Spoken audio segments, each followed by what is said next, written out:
नमस्कार। Easy learning tree junior के Hindi podcast में आपका स्वागत है। आज सुनिए मनु भंडारी की लिखी कहानी अकेली। सोमा बुआ बुढ़िया है, सोमा बुआ परित्यक्ता है, सोमा बुआ अकेली है। सोमा बुआ का जवान बेटा क्या जाता रहा, उसकी जवानी चली गई।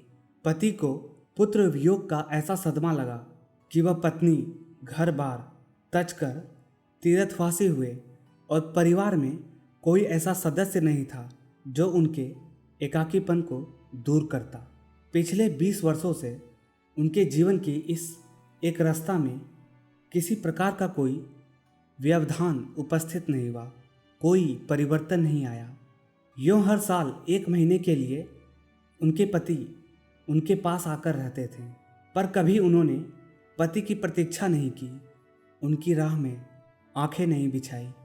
जब तक पति रहते उनका मन और भी मुरझाया हुआ रहता, क्योंकि पति के स्नेहहीन व्यवहार का अंकुश उनके रोजमर्रा के जीवन की आबाद गति से बहती स्वच्छंद धारा को कुंठित कर देता।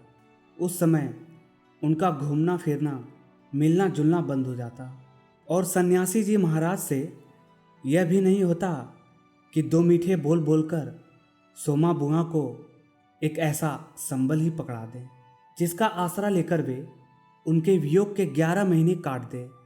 इस स्थिति में बुआ को अपनी जिंदगी पास पड़ोस वालों के भरोसे ही काटनी पड़ती थी। किसी के घर मुंडन हो, छठी हो, जनेऊ हो, शादी हो या गमी, बुआ पहुंच जाती और फिर छाती फाड़कर काम करती, मानो वे दूसरे के घर में नहीं अपने ही घर में काम कर रही हो। आजकल सोमा बुआ के पति आए हैं और अभी अभी कुछ कहा सुनी हो चुकी है। बुआ आंगन में बैठी धूप खा रही है, पास रखी कटोरी से तेल लेकर हाथों में मल रही है और बड़बड़ा रही है। इस 1 महीने में अन्य अवयवों के शिथिल हो जाने के कारण उनकी जीभ ही सबसे अधिक सजीव और सक्रिय हो उठती है। तभी हाथ में एक फटी साड़ी और पापड़ लेकर ऊपर से राधा भाभी उतरी। क्या हो गया बुआ, क्यों बड़बड़ा रही हो? फिर सन्यासी जी महाराज ने कुछ कह दिया क्या?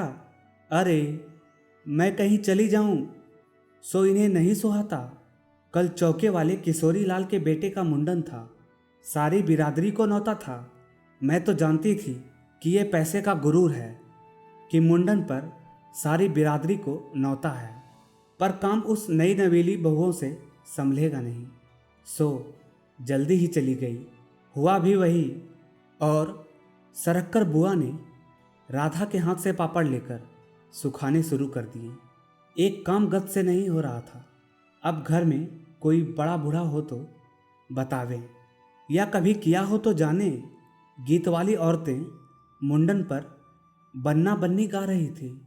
मेरा तो हंसते हंसते पेट फूल गया और उसकी यादों से ही कुछ देर पहले का दुख और आक्रोश धुल गया।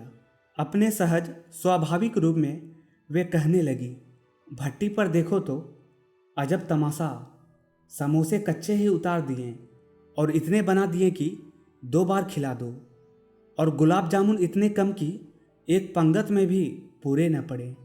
उसी समय मैदा सानकर नए गुलाब जामुन बनाए। दोनों बहुएं और किशोरी लाल तो बेचारे इतना जस मान रहे थे कि क्या बताऊं। कहने लगे, अम्मा तुम न होती तो आज भद्द उड़ जाती। अम्मा तुमने लाज रख ली। मैंने तो कह दिया कि अरे अपने ही काम नहीं आवेंगे तो कोई बाहर से आवेगा नहीं। यह तो आजकल इनका रोटी पानी का काम रहता है, नहीं तो मैं सवेरे से ही चली आती। तो सन्यासी जी महाराज क्यों बिगड़ पड़े? उन्हें तुम्हारा आना जाना अच्छा नहीं लगता बुआ? यो तो मैं कहीं आऊँ जाऊँ सो ही इन्हें नहीं सुहाता, और फिर कल किशोरी के यहाँ से बुलावा नहीं आया। अरे मैं तो कहूँ कि घर वालों का कैसा बुलावा, वे लोग तो मुझे अपनी माँ से कम नहीं समझते। नहीं तो कौन भला यो भट्टी और भंडारगढ़ सौंप दे। पर उन्हें अब कौन समझावे। कहने लगे, तू जबरदस्ती दूसरों के घर में टांग अड़ाते फिरती है। और एकाएक उन्हें उस क्रोध भरी वाणी और कटु वचनों का स्मरण हो आया, जिनकी बौछार कुछ देर पहले ही उन पर होकर चुकी थी। याद आते ही फिर उनके आंसू बह चले। अरे रोती क्यों हो बुआ? कहना सुनना तो चलता ही रहता है। सन्यासी जी महाराज 1 महीने को तो आकर रहते हैं, सुन लिया करो। और क्या, सुनने को तो सुनती ही हूँ, पर मन तो दुखता ही है ना कि 1 महीने को आते हैं तो भी कभी मीठे बोल नहीं बोलते। मेरा आना जाना इन्हें सुहाता नहीं। सो तू ही बता राधा, ये तो साल में 11 महीने हरिद्वार रहते हैं। इन्हें तो नाते रिश्ते वालों से कुछ लेना देना नहीं, पर मुझे तो सबसे निभाना पड़ता है। मैं भी सबसे तोड़ ताड़ कर बैठ जाऊं तो कैसे चलेगा। मैं तो इनसे कहती हूँ कि जब पल्ला पकड़ा है तो अंत समय में भी साथ रखो। सो तो इनसे होता नहीं। सारा धर्म कर्म यही लूटेंगे, सारा जस यही बटोरेंगे, और मैं अकेली पड़ी पड़ी यहाँ इनके नाम को रोया करूँ। उस पर से कहीं आऊँ जाऊँ तो वह भी इनसे बर्दाश्त नहीं होता। और बुआ फूट फूट कर रो पड़ी। राधा ने आश्वासन देते हुए कहा, रो नहीं बुआ। अरे वे तो इसलिए नाराज हुए कि बिना बुलाए तुम चली गई। बेचारे, इतने हंगामे में बुलाना भूल गया तो मैं भी मान करके बैठ जाती, फिर घर वालों का कैसा बुलाना। मैं तो अपनेपन की बात जानती हूँ। कोई प्रेम नहीं रखे तो 10 बुलावे पर नहीं जाऊँ, और प्रेम रखे तो बिना बुलाए ही सिर के बल जाऊँ। मेरा अपना हरखू होता और उसके घर काम होता तो क्या मैं बुलावे के भरोसे बैठी रहती। मेरे लिए जैसा हरखू वैसा किशोरी लाल। आज हरखू नहीं है, इसी से दूसरों को देख देख कर मन भरती रहती हूँ। और वे हिचकियाँ लेने लगी।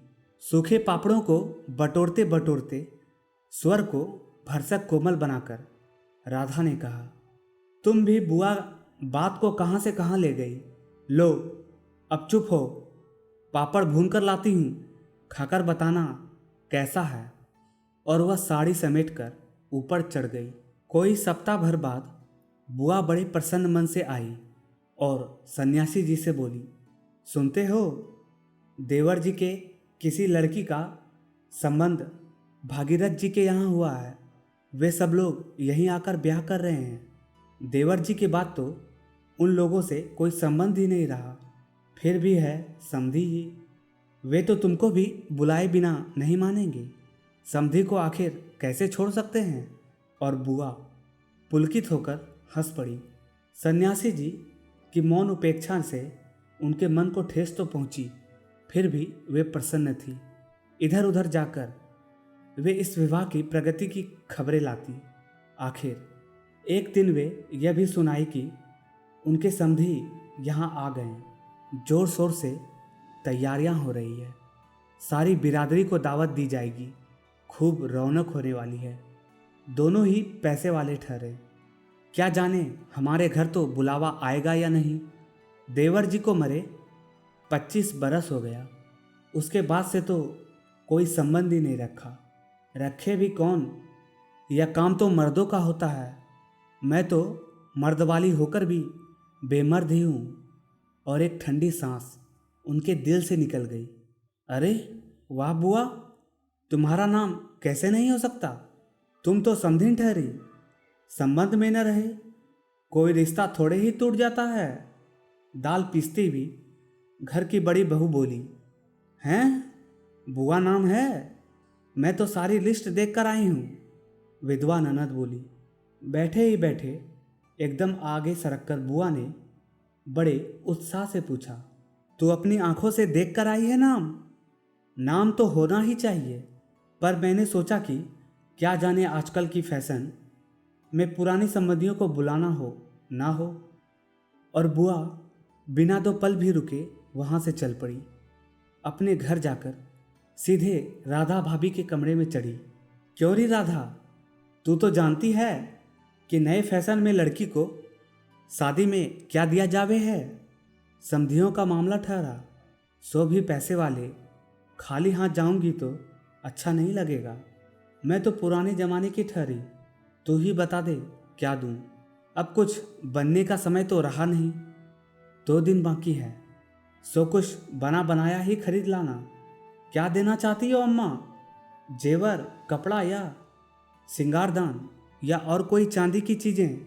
मैं तो कुछ भी नहीं समझूरी, जो कुछ पास है तुझे लाकर दे देती हूँ, जो तो ठीक समझ ले आना, बस भद्द नहीं उड़नी चाहिए। अच्छा, देखो पहले कि रुपये कितने हैं। और वे डगमगाते कदमों से नीचे आई, 2-3 कपड़ों की गठरियाँ हटाकर एक छोटा सा बक्सा निकाला, बड़े जतन से उसे खोला। उसमें 7 रुपये कुछ रेजगाड़ी पड़ी थी और एक अंगूठी। बुआ का अनुभव था कि रुपये कुछ ज़्यादा होंगे, पर जब 7 रुपये ही निकले तो सोच में पड़ गई। रईस समधियों के घर में इतने से रुपये से तो बिंदी भी नहीं लगेगी। उनकी नज़र अंगूठी पर गई। यह उनके मृत पुत्र की एकमात्र निशानी उनके पास रह गई थी। बड़े बड़े आर्थिक संकटों के समय भी वे इस अंगूठी का मुंह नहीं छोड़ सकती थी। आज भी एक बार उसे उठाते समय उनका दिल धड़क गया। फिर भी उन्होंने 5 रुपये और वह अंगूठी आंचल में बांध ली, बक्सा को बंद किया और फिर ऊपर को चली। पर इस बार उनके मन का उत्साह कुछ ठंडा पड़ गया था और पैरों की गति शिथिल। राधा के पास जाकर बोली, रुपये तो नहीं निकले बहू, आए भी कहाँ से? मेरा कौन कमाने वाला बैठा है? उस कोठरी का किराया आता है, उसमें तो 2 समय की रोटी निकल जाती है जैसे तैसे। और वे रो पड़ी। राधा ने कहा, क्या करूँ बुआ, आजकल मेरा भी हाथ तंग है, नहीं तो मैं ही दे देती। अरे पर तुम देने के चक्कर में पड़ती ही क्यों हो? आजकल तो लेने देने का रिवाज ही उठ गया। नहीं रे राधा, समधियों का मामला ठहरा, 25 बरस हो गए तो भी वे नहीं भूलें, और मैं खाली हाथ जाऊं? नहीं नहीं, इससे तो न जाऊं सो ही अच्छा। तो जाओ ही मत, चलो छुट्टी हुई। इतने लोगों में किसे पता लगेगा कि आई या नहीं। राधा ने सारी समस्या का सीधा सा हल बताते हुए कहा, बड़ा बुरा मानेंगे, सारे शहर के लोग जावेंगे और मैं समधिन होकर नहीं जाऊंगी तो यह नहीं समझेंगे कि देवर जी मरे तो संबंध भी तोड़ लिया। नहीं नहीं, तू यह अंगूठी बेच ही दे। और उन्होंने आंचल की गांठ खोलकर एक पुराने जमाने की अंगूठी राधा के हाथ पर रख दी। फिर बड़ी मिन्नत के स्वर में बोली, तू तो बाजार जाती है राधा, इसे बेच देना और जो कुछ ठीक समझो खरीद लेना, बस शोभा रह जावे इतना ख्याल रखना। गली में बुआ ने चूड़ी वाले की आवाज़ सुनी तो एकाएक ही उसकी नज़र अपने हाथ की भद्दी मटमैली चूड़ियाँ पर जाकर टिक गई। कल समधियों के यहाँ जाना है, जेवर नहीं तो कम से कम कांच की चूड़ी तो अच्छी पहन ले। पर एक अत्यंत लाज ने उनके कदमों को रोक दिया। कोई देख लेगा तो?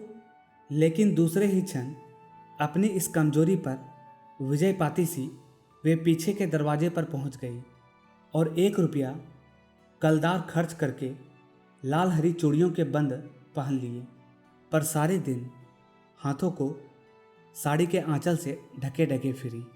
शाम को राधा भाभी ने बुआ को चांदी की एक सिंदूरदानी, एक साड़ी और एक ब्लाउज का कपड़ा लाकर दे दिया।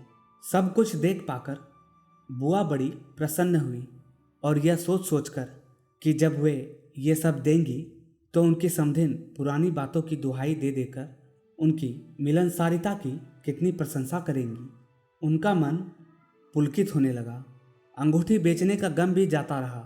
पास वाले बनिए के यहाँ से एक आने का पीला रंग लाकर रात में उन्होंने साड़ी रंगी। शादी में सफ़ेद साड़ी पहनकर जाना क्या अच्छा लगेगा? रात में सोई तो मन कल की ओर दौड़ रहा था। दूसरे दिन 9 बजते बजते खाने का काम समाप्त कर डाला। अपनी रंगी हुई साड़ी देखी तो कुछ जची नहीं। फिर ऊपर राधा के पास पहुंची।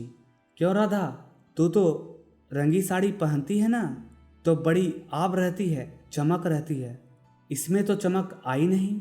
तुमने कफल जो नहीं लगाया अम्मा, थोड़ा सा मार दे देती तो अच्छा रहता। अभी दे दो, ठीक हो जाएगी। बुलावा कब का है? अरे नए फैशन वालों की मत पूछो, ऐन मौके पर बुलावा आता है। 5 बजे का मुहूर्त है, दिन में कभी भी आ जावेगा। राधा मन ही मन मुस्कुरा उठी। बुआ ने साड़ी में मार लगाकर सुखा दिया। फिर एक नई थाली निकाली। अपनी जवानी के दिनों में बुना हुआ क्रेसियों का एक छोटा सा मेजपोश निकाला। थाली में साड़ी, सिंदूरदानी, एक नारियल और थोड़े से बतासे सजाए। फिर जाकर राधा को दिखाया। सन्यासी महाराज सवेरे से इस आयोजन को देख रहे हैं और उन्होंने कल से लेकर आज तक कोई 25 बार चेतावनी दे दी थी कि यदि कोई बुलाने ना आए तो चली मत जाना, नहीं तो ठीक नहीं होगा। हर बार बुआ ने बड़े ही विश्वास के साथ कहा, मुझे क्या बावली समझ रखा है जो बिना बुलाए चली जाऊंगी? अरे वह पड़ोस वालों की नंदा अपनी आंखों से बुलावे की लिस्ट में नाम देख कर आई है, और बुलाएंगे क्यों नहीं? शहर वालों को बुलाएंगे और समधियों को नहीं बुलाएंगे क्या? 3 बजे के करीब बुआ को अनमने भाव से छत पर इधर उधर घूमते देख राधा भाभी ने आवाज लगाई, गई नहीं बुआ?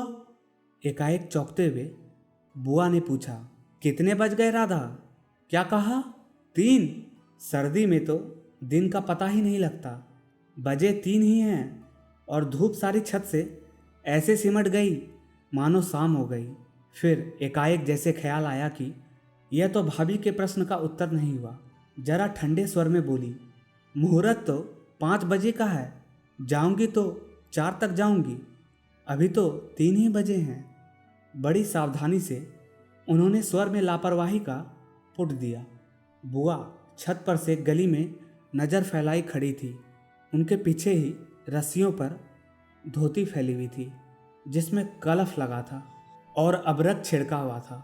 अबरक के बिखरे हुए कण रह रह कर धूप में चमक जाते थे, ठीक वैसे ही जैसे किसी को गली में घुसता हुआ देख बुआ का चेहरा चमक उठता था। 7 बजे के धुंधलके में राधा ने ऊपर से देखा तो छत की दीवार से सटी गली की ओर मुंह किए एक छाया मूर्ति दिखाई दी। उसका मन भर आया। बिना कुछ पूछे इतना ही कहा, बुआ सर्दी में खड़ी खड़ी यहाँ क्या कर रही हो? आज खाना नहीं बनेगा क्या? 7 तो बज गए हैं। जैसे एकाएक नींद से जागते हुए बुआ ने पूछा, क्या क्या कहा? 7 बज गए हैं? फिर जैसे अपने से ही बोलते हुए पूछा, पर 7 कैसे बज सकते हैं? मुहूर्त तो 5 बजे का था। और फिर एकाएक ही सारी स्थिति को समझते हुए स्वर को भरसक संयत बनाकर बोली, अरे खाने का क्या है, अभी बना लूँगी।